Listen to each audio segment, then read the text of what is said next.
right, everybody.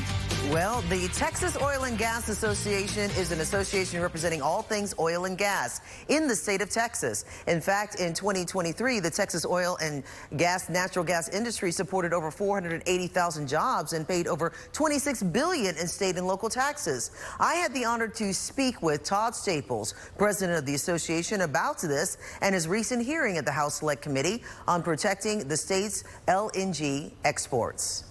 What does the organization and how does it really support Texas oil and gas industry, I should say, as a whole? Because you are really an integral part in this industry. So tell us how you support it. Are responsible for paying over $26 billion last year in state and local taxes and state royalties that fund our schools, our universities, and our first responders. And so we work to educate the public about the importance of energy, the almost 500,000 jobs that are directly employed in Texas because of the oil and gas industry and the vast benefits that are provided. Oil and natural gas is used in 96% of the products that we use every day as consumers, from toothpaste to tires to makeups to medicine.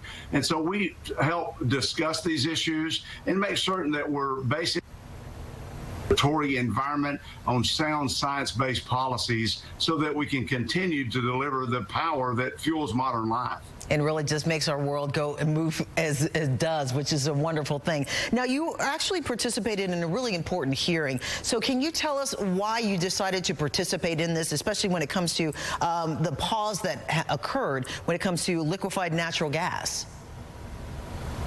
Well, LNG, or liquefied natural gas, is literally fueling societies around our globe today.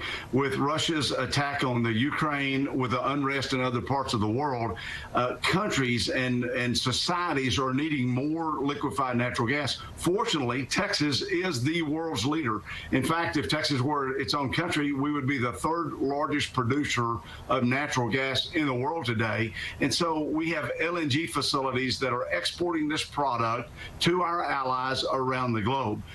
Speaker Dave Phelan convened a hearing of House members in Port Arthur to discuss the impacts economically, environmentally, and socially of not exporting these products. And we know that these products benefit jobs not only here at home and throughout Texas, but they're making our world a better place because natural gas is displacing other forms of energy that are not as good for our environment as is natural gas. Well, Mr. Todd Staples, president of the Texas Oil and Gas Association, it has been an honor and a pleasure to hear from you. We look forward to hearing from you again to talk more about what oil and gas means to not only this community, this entire state, this country, and this world. Appreciate your time. Thank you so much, sir.